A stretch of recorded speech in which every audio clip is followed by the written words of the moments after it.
ഒരു വീട് പണിയുടെ ആവശ്യത്തിനോ അല്ലെങ്കിൽ ഒരു വാട്ടർ കണക്ഷൻ്റെ ആവശ്യത്തിനോ നമ്മളൊരു പൈപ്പ് പർച്ചേസ് ചെയ്യുമ്പോൾ ആദ്യം നോക്കുന്നത് എന്തായിരിക്കും? വില കുറഞ്ഞ പൈപ്പ് ഏതാണെന്നായിരിക്കും അല്ലേ?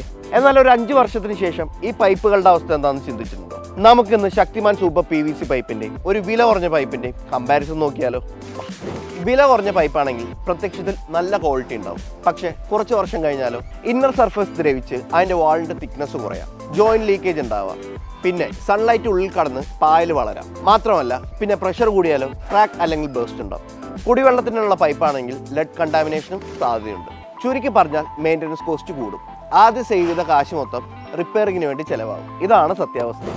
എന്നാൽ ശക്തിമാൻ സൂപ്പർ PVC പൈപ്പിന്റെ കഥ വേറെ തന്നെയാണ്. ഡയമെൻഷൻസ് എല്ലാം IS 4985/2021 സ്റ്റാൻഡേർഡ് അനുസരിച്ചാണ്.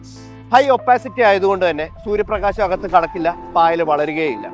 പിന്നെ ടോക്സിക് സബ്സ്റ്റൻസ് കൺട്രോൾ, കുടിവെള്ളം സേഫ് ആയിരിക്കും.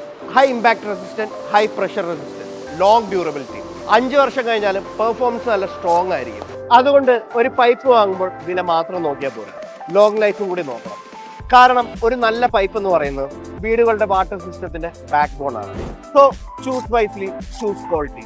Shaktimaan super PVC pipe, strength that last for use.